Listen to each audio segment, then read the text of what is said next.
mereka akan mendengarkan nanti dari karya-karya yang hubungan ratusan tadi. Ini merasakan tradisi yang ingin mengunjungi kota-kota sejarah layaknya Hiroshima, Nagasaki, dan sebagainya. Lihat ke belakang sekarang, betapa sederhana, naif, dan egoisnya saya. Karena ternyata justru dengan menjadi anak rantau di negeri orang, saya belajar lebih banyak tentang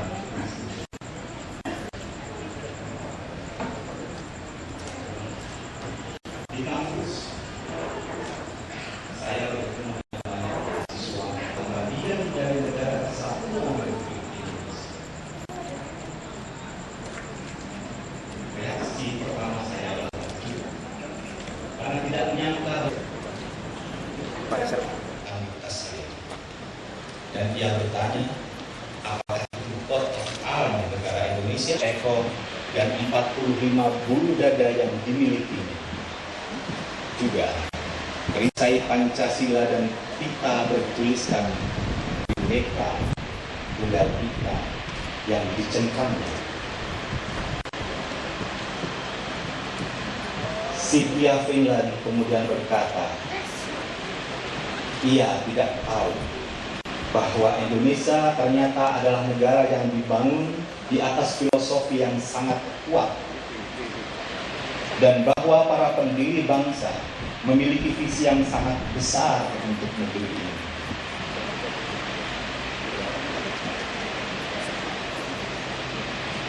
Rekan-rekan saya, hari itu mungkin kembali ke asrama dengan sedikit tambahan informasi tentang Indonesia.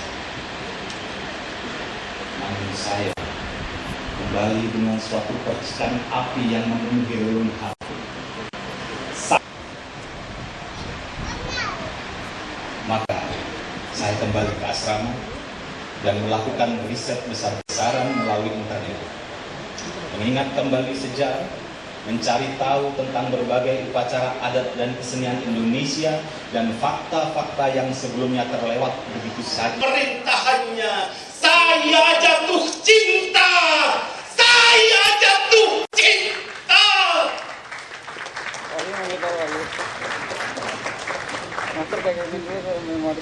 Lalu, kemana saya selama 22 tahun ini? Apakah terlalu sibuk menggandrungi kebudayaan negara lain dalam era globalisasi? Apakah terlalu apatis untuk memperhatikan pertumbuhan negara sendiri? Apakah kelewat egois dengan terus mencemooh pemerintah tanpa merefleksi apa yang sudah saya lakukan untuk negara? Dalam banyak kesempatan berpikir, saya bertanya-tanya, apakah rasa nasionalisme dalam diri generasi muda Indonesia sekarang sudah menjadi terlalu tipis?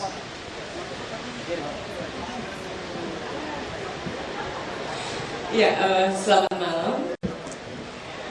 Ada 6 dewan juri, 5 adalah laki-laki, dan salah satu alasan saya diminta untuk di sini adalah affirmative action.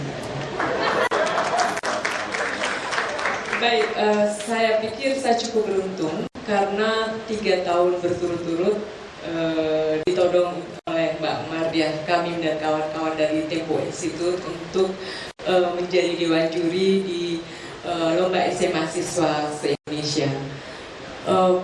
Yang menarik adalah mungkin tepat apa yang dikatakan oleh kutipan Mas Gun tadi, bahwa apa sih menjadi Indonesia, mengapa kita harus menjadi Indonesia, dan bagaimana menjadi Indonesia. Kutipan itu cukup gamblang untuk menjelaskan bahwa proses yang terjadi di penjurian pun kurang lebih seperti itu. Karena di awal-awal kami memang agak merasa kesulitan karena mendefinisikan menjadi Indonesia itu sendiri memang merupakan suatu konseptualisasi yang rumit. dan kami sadar betul bahwa itu bisa menjadi banyak gugatan atau banyak pertanyaan yang ditujukan di sana. Dan akhirnya intinya adalah kita ingin menjadi Indonesia itu adalah sebuah proses, kasarnya seperti itu. Menjadi Indonesia adalah sebuah proses di mana dalam proses itu ada pemaknaan, ada imajinasi, ada pengetahuan, ada kebutuhan macam-macam yang mencoba kita bangun bersama atau tidak harus bersama, tetapi melalui cara masing-masing mendefinisikan menjadi Indonesia itu. Tapi yang jelas dari semua esai yang masuk itu kira-kira mereka sebagian besar menuliskan tentang impian tentang Indonesia. Di tengah tentu saja kemarahan, kritik, kekecewaan tentang Indonesia sendiri. Nah, dalam konteks itu kita kemudian berdebat apakah karena kemudian kita juga disibukkan oleh hal-hal teknis. Kadangkala banyak gagasan menarik, tetapi ia menjauh dari kaidah sebuah esai harus dituliskan. Rata-rata para mahasiswa mengirimkan layaknya sebuah paper, berlembar-lembar, ada kutipan, ada footnote, segala macam.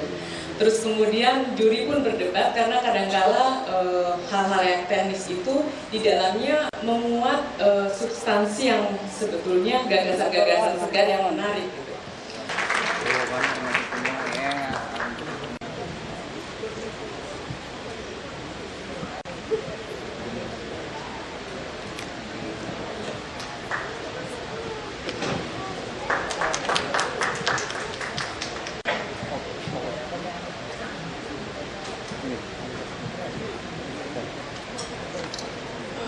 Yang kedua, Alfa. Kami minta perkenan kepada Ibu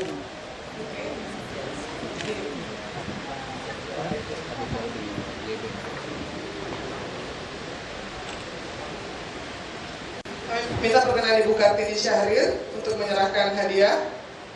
Pak Ahok, silakan di panggung karena mau foto bersama-sama Pak Ahok katanya.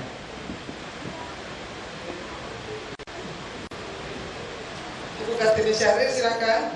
Ini sebagai apa contoh perempuan yang luar Perempuan yang biasa. hebat. Dan wakil dari Indika Bapak Dayan Hadi Pranowo. Pak Dayan, silakan menyelamati dan juga berfoto bersama. Iya, kita bersama. Demikianlah para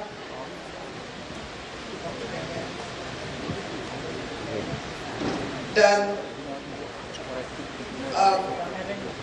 Indika adalah sponsor utama acara ini. Ucapkan terima kasih banyak kepada Indika Energy. Tepuk tangan buat Indika Energy.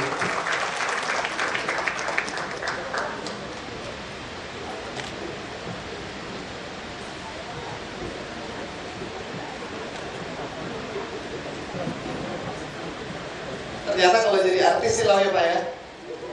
Baiklah, terima kasih banyak. Dan nanti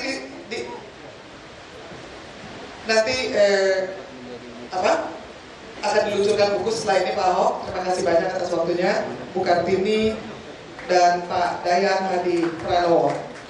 Tepuk tangan buat para pemenang. Udah lega ya Bunda Mardia. Baiklah, menyusul dari atau penulis surat dalam buku Surat Dari dan Untuk Pemimpin.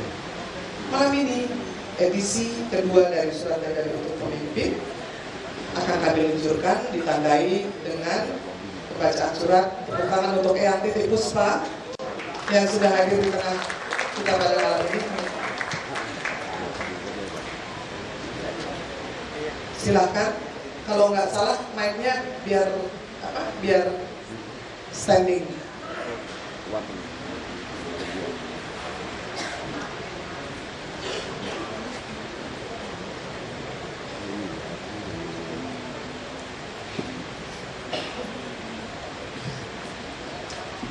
Halo. Oke, mic saya aja ya. Selamat malam Pak Ahok. Selamat malam para hadirin sekalian. Terima kasih kepada Tempo yang telah berbuat sesuatu yang luar biasa. Saya mendengar dari tadi apa yang ada di sini, saya mau nangis terus. Saya bangga, nggak taunya di Indonesia ini masih bertebaran manusia yang mencintai Indonesia. Walaupun ada beberapa yang telah lupa atau melupakan diri atau entah apa, tidak mensyukuri karena Tuhan diberi Indonesia yang luar biasa.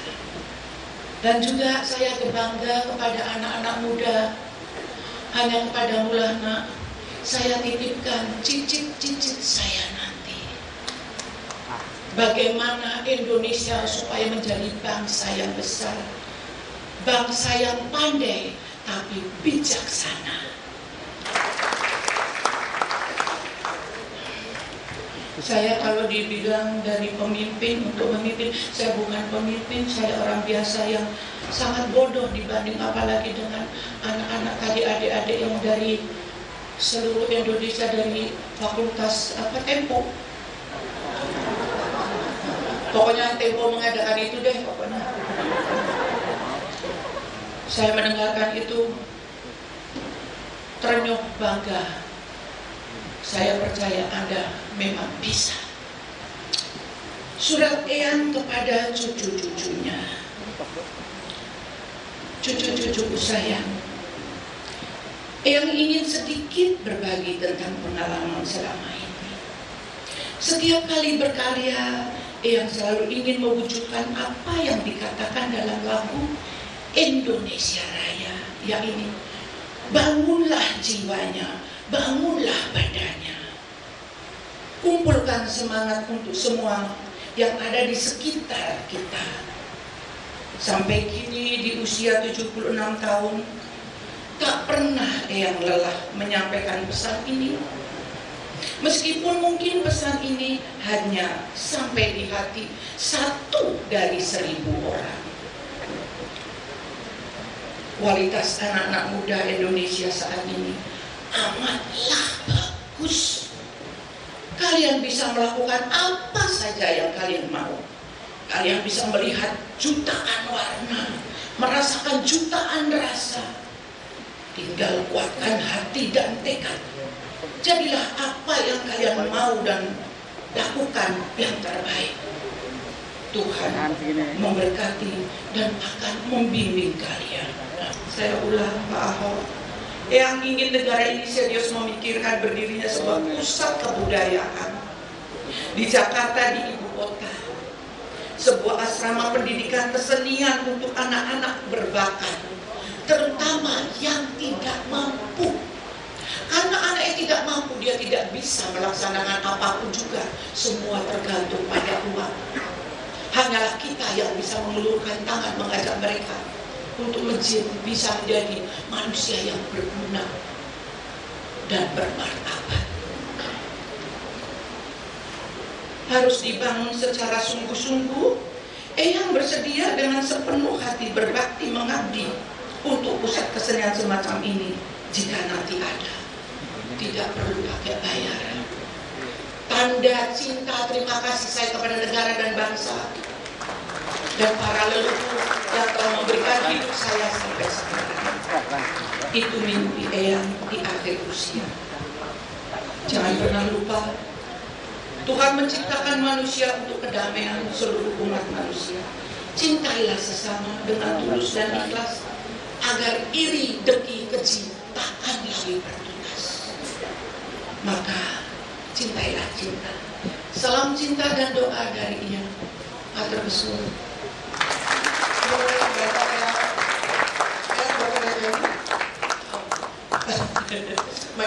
Bapak Ibu sekalian, saudara-saudara, Titi Puspa sudah 60 tahun berkiprah di panggung seni.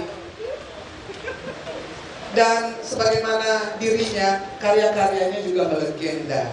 Bagi Indonesia, malam lebaran periode 1970-an sampai 1980-an adalah sesuatu yang selalu dinanti-nanti dan tidak lengkap tanpa operet dari Papiko yang dikomandoi oleh Titiek Puspa bersama almarhum suaminya Mus Mualim.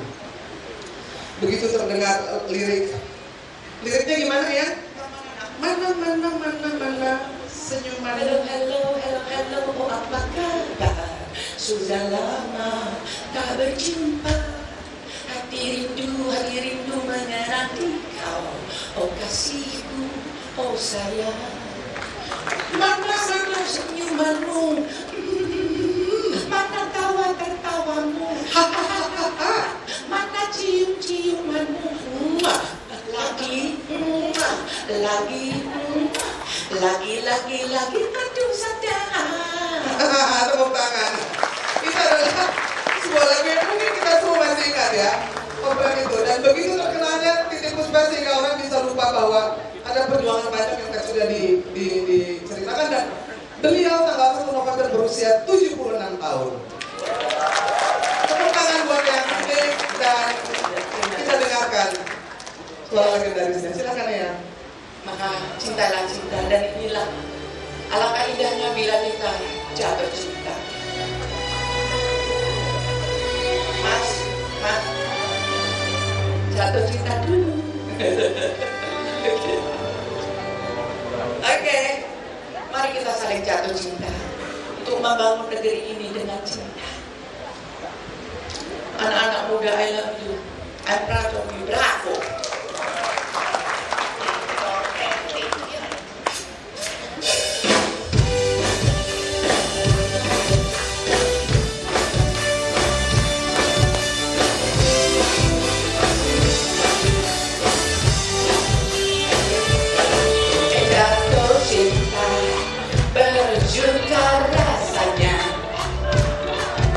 Siang biar malam terbayang wajahnya.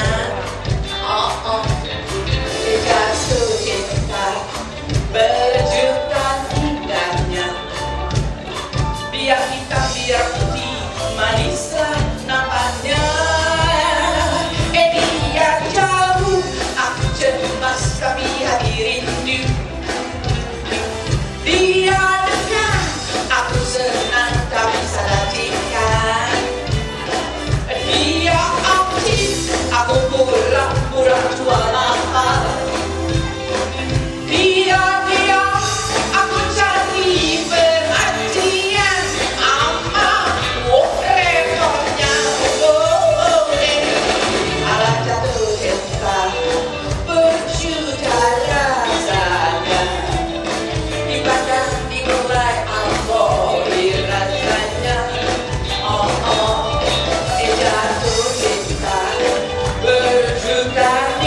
25%. Kalau saya bisa dapat lebih murah, kalian semua akan saya bawa ke KPK. Kejadian ini tidak pernah kita bayangkan sebelumnya. Prinsip Ahok sederhana. Jika kepala lurus, bawahan tidak akan berani bengkok. Setelah terpilih sebagai Wakil Gubernur DKI Jakarta mendampingi Gubernur Joko Widodo, ia meminta Wakil Presiden Budiono mengubah mekanisme tender proyek infrastruktur yang menurutnya boros. Menurut dia, selama ini mekanismenya berbelit, prosesnya panjang, banyak uang habis hanya untuk jasa konsultan yang sebetulnya lebih berguna untuk menyejahterakan rakyat. Belakangan Ahok pun tak setuju dengan pendapat Menteri Dalam Negeri Gamawan Fauzi soal lurah Kelenteng Agung.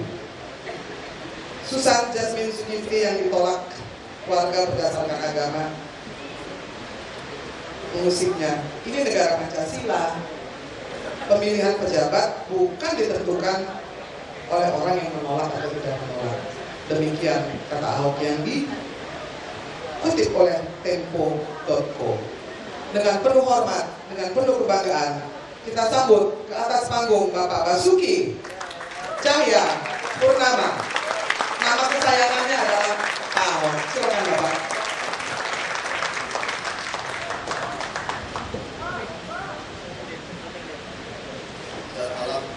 Rasanya lucu juga baca ini surat dan saya tulis sendiri. Ini pintar ngomong tapi kadang-kadang kalau baca tulisan agak bingung saya. Jadi saya mungkin sambil baca saya ceritakan kenapa latar belakang pikirnya seperti itu. Kenapa saya mengajak orang ayo berpolitik. Saya berpikir anak muda harus berani berpolitik. Lebih jelasnya generasi muda harus berani menjadi politisi. Politisi seperti apa? Politisi yang jujur, bersih, dan melayani. Politisi yang berjuang untuk keadilan sosial, bukan untuk kekuasaan dan kekayaan. Karena kita tahu kalau bicara demokrasi, kalau yang jujur tidak mau masuk, maka yang tidak jujur yang akan berkuasa. Ada banyak orang yang tidak suka berpolitik, tapi suka mengkritisi dari luar. Harus diingat bahwa di negara yang sedang mencari jati diri dan berkembang seperti Indonesia, politik adalah pilar utama perubahan. Oleh karena itu kita harus sadar bahwa berpolitik itu adalah suatu keharusan. Mengkritisi dari luar sangat baik, tetapi masuk dan berjuang di dalam sangatlah penting dan krusial, bahkan sudah menjadi keharusan. Nah, ini siapa yang mempengaruhi almarhum Dr. Salih dan Ibu Kartini. Jadi Amojir mengatakan kita ini penonton, pengamat yang ditantang pemain bola. Jadi kita bilang kamu nggak becus, kamu nggak becus dulu di sini main. Dan yang seperti saudara Rocky Gerung katakan, ini politik akal sehat. Gara-gara politik akal sehat lah saya masuk jadi politisi. Kalau tadi katakan taat sama ayat konstitusi bukan ayat suci, ini gara-gara Rocky Gerung. Saya ngomong mau diserbu saya. Saya ngomongnya kan saya dipengaruhi di cutnya apa Cibitiro 31 itu tempat tidurnya Rocky Gerung tiap hari ngajarin orang kayak begitu kan. Jadi ayat konstitusi bukan ayat suci. Dan ini mempengaruhi kami. Hari ini kita tahu ada bahwa pada umumnya politisi yang seharusnya menjadi pelayan sudah budak atau tuli. Mereka bukannya tidak tahu soal kesusahan rakyat, tetapi tidak peduli untuk tahu. Maka sudah saatnya kita yang tidak nyaman dan marah akan situasi ini masuk dan melawan. Inilah Partai Perhimpunan Indonesia Baru, saudara. Kami marah, kami panas, lalu kami masuk ke dalam, kita lawan. Ini kira-kira seperti itu. Juga ada banyak orang yang sudah berpikir untuk berpolitik, bahkan sudah masuk di dalam. Sayangnya, kebanyakan dari mereka hanyut terbawa arus budaya politik. Untuk itu kita memerlukan orang-orang yang punya nurani untuk masuk berpolitik di dalam. Jadi istilahnya kita mesti menghasut orang-orang yang apolitik sebetulnya. Dan saya termasuk produk yang apolitik dibuat berpolitik. dari Partai Perhimpunan Indonesia Baru. Memang betul politik Indonesia hari ini hanya semata-mata untuk kekuasaan dan bukan untuk rakyat. Ini karena orang yang punya nurani untuk berani dalam sangat sedikit. Ini bicara jumlah demokrasi. Jadi politik Indonesia butuh generasi muda yang punya nurani dan berani mempertahankan nuraninya apapun harganya. Bagi saya pilihannya sangat sederhana. Masa depan negara ini dan nasib ratusan juta rakyatnya ada di tangan Anda semua. Jika teman-teman generasi muda tidak berani dan tidak bersedia berpolitik, tidak berani dan tidak bersedia mempertahankan nurani dan kejujuran apapun harganya, maka mimpi tentang Indonesia yang ada dalam visi para pendiri negara ini hanya akan jadi mimpi belaka. Sebaliknya, jika teman-teman berani mengambil langkah radikal, berani berpolitik dengan nurani dan kejujuran, maka Indonesia ke depan akan menjadi bangsa yang besar dan disegani dengan rakyatnya yang makmur dan sejahtera. Berpolitik dengan nurani dan kejujuran tentunya susah-susah gampang. Akan ada banyak godaan, tantangan, dan ancaman. Tetapi suara nurani adalah modal utama dan sulit digoyah. Pilihan ada di tangan Anda, semoga Anda memilih dengan bijaksana. Tuhan memberkati. Saya menulis ini 17 November 2012, baru dikumpulkan. Nah pertanyaannya, saya minta waktu sedikit, bagaimana memulainya? Saya selalu percaya teori Abraham Lincoln yang mengatakan kalau mau menguji karakter sejati seseorang, kasih dia kekuasaan. Hari ini rakyat tidak percaya siapapun. Mau Anda profesor, mau doktor, mau rohaniawan, mau pengamat, siapapun. Rakyat mengatakan sudahlah, kalau kamu sudah berkuasa, sama saja. Karena itu rakyat mengerti teori Abraham Lincoln, walaupun belum pernah mendengarnya sebetulnya. Nah karena itu waktu saya diminta dari almarhum Cier untuk jadi DPR RI, saya bilang tidak, saya mau DPRD tingkat 2. Yang benar saja, dan saya menjadi ketua partai di tingkat 2. Untuk apa? Karena saya butuh satu panggung politik yang murah dan mudah diraih untuk mempertontonkan kepada rakyat bahwa karakter saya bisa Anda lihat kalau saya berkuasa. Kekuasaan yang murah tentu di DPRD tingkat 2. Makanya saya masuk mulai karir saya dari DPRD tingkat 2. Saya hanya 7 bulan di sana. Rakyat Belitung Timur datang kepada saya, sebagian mengatakan, Bapak maju saja jadi bupati 7 bulan. Saya masih ingat waktu almarhum Cier bilang, kita survei dulu, bisa nggak orang muslim yang 93% Masyumi pula, kira-kira gitu kan, bisa menerima Anda yang turunan Cina, Kristen lagi. Ini sesuatu hal lebih baik survei saja.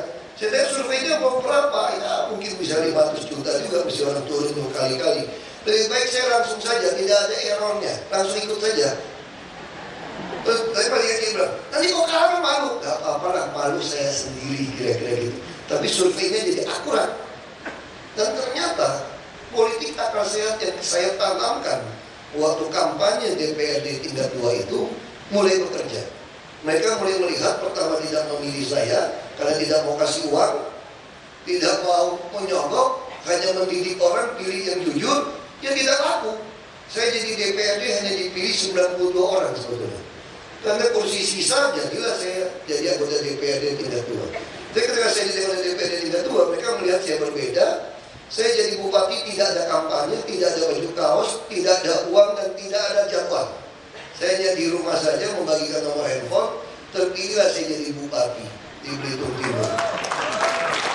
Nah ini membuktikan sebuah politik akal sehat. Tapi para lawan yang status quo masih mengatakan, itu karena bapaknya yang sering menyumbang rakyat. Jadi dia jadi bupati bukan karena karakter, tapi karena bapaknya yang baik hati. Ya bisa benar, kalau betul harusnya saya PIB menang telak. Kalau karena bapak saya. Bapak saya sudah meninggal tahun 97. Saya ikut PIB tahun 2003, 2004 saya ikut pemilu. Harusnya saya menang dengan telak partai saya, tapi kenapa tidak? Bukan karena itu, rakyat memang ingat bapak saya baik, tapi tentu mereka lebih tertarik kepada partai bulan bintang. Nah, karena saya menunjukkan karakter, tapi saya bupati, orang tidak percaya. Lalu 16 bulan saya berhenti nyalon gubernur. Orang pun mengatakan tidak mungkin orang Belitung yang 20% menjadi gubernur di Bangka Belitung yang 80% penduduknya. Jadi minoritas sudah triple, udah turunan Cina, Kristen, dan orang Belitung lagi. Orang Belitung belum berani wakil gubernur Batu Bangka Belitung. Nah saya ikut, ternyata orang Belitung Timur pilih saya 63% tanpa kampanye sudah. Nah harusnya saya jadi gubernur sebetulnya, karena suara dihilangkan, saya kalah 14.800. Datang ke Mahkamah Agung terus diproses, ada waktu mengatakan kalau mau nyogok bisa menang. Jadi pasangan itu 1 hakim 1 miliar kira-kira begitu. Jadi mirip-mirip akhir Mokhtar, masih mirip harganya kelihatannya. Masih mirip. Cuma tidak ada bukti memang, tapi kita yakin ada. Nah waktu tidak mau 5 miliar, turun 4 miliar, dari putusan 41. Terus turun 3 miliar, 32. Almarhum Ciil temanin saya terus sama ibu untuk sidang. Saya masih ingat waktu turun 3 miliar, saya bilang, Pak, ada yang mau bayarin ini 3 miliar, jadi gubernur bubble. Tentu ada faktor istri, ada faktor juga dari Pak Ciil. Pak Ciil mengatakan, dia marahin saya, ini biasa gayanya. Ibu kan udah tahu lah, kalau tengilnya bos kita kalau lagi marah, kayak gitu kan. Pokoknya Ahok, kalau kamu bayar, kamu bukan Ahok lagi. Ini partai akal sehat Ahok. Wah, hebat juga. Itu yang dibilangin. Tapi saya tidak mau terima, saya di arah paling bandel. Cekcok terus, makanya Ibu Kar suka masakin rendang raja untuk damaikan berdua. Jadi panggil berdua di rumah, di Sukabumi untuk makan. Nah, salah satu saya mau nonton, salah satu yang mau nonton saya itu istri saya. Tentu saya Kristen, tentu dipengaruhi ajaran Kristen. Saya bilang sama istri saya, mau jadi gubernur nggak? Kita fight, Gus Dur menyiapkan milisi. Mau langsung jadi gubernur. Karena saya punya bayi yang 8 bulan. Istri saya bilang, dia sampai turun, dia bilang, terserah lu, mau jadi murid Yesus apa murid Barabas. Lalu dia bilang, saya waktu itu tidak mengerti maksudnya apa. Ini cerita Alkitab. Jadi ternyata Yesus pernah voting head to head di depan Pilatus. Mau pilih siapa? Dan kalah rupanya Yesus sama Barabas, yang penjahat pembunuh. Gara-gara apa? Karena iri, dengki, dan faktor agama. Jadi saya berpikir ketika saya mau akal sehat, mau tegakkan kebenaran, sekalipun saya kalah, tapi saya telah menanamkan prinsip akal sehat dan berpolitik. Dan sampai hari ini kita bisa lihat cerita lebih panjang. Dan ternyata berpolitik itu dengan jujur itu bisa tetap bertahan. Terima kasih. Terima kasih banyak Pak Basuki Cahayapurnama. Tadi ada Akil Mokhtar juga disebut-sebut. Kita punya kosakata baru. Apabila beranjak dewasa, anak-anak biasanya ditandai dengan mimpi basah, namanya akil balik. Kalau tertangkap basah, namanya Akil Mokhtar. Jadi kita punya dapat kosakata baru banyak tadi Pak. Lalu soal kebajikan Bapak yang didapat dari ayahnya, saya pikir satu-satunya warisan yang bisa kita tinggalkan ke generasi muda, anak cucu adalah kemuliaan dan nama baik. Mudah-mudahan anak kita juga memetik hasil kebaikan kita. Semoga.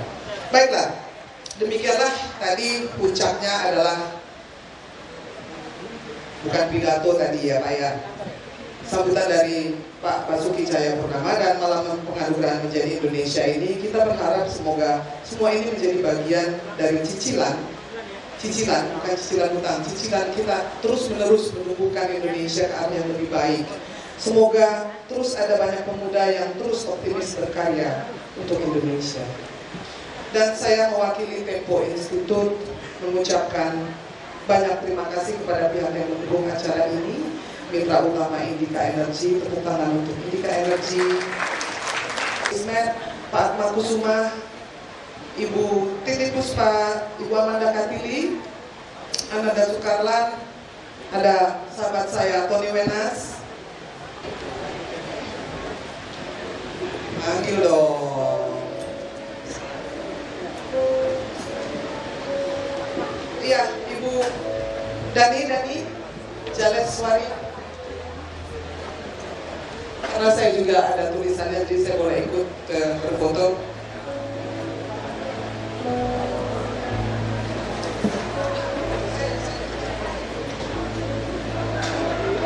Ini ibu-ibu kenapa nggak boleh dekat bapak-bapak ya? Harus ibu-ibu dan bapak-bapak.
menjadi Indonesia itu seperti apa sih?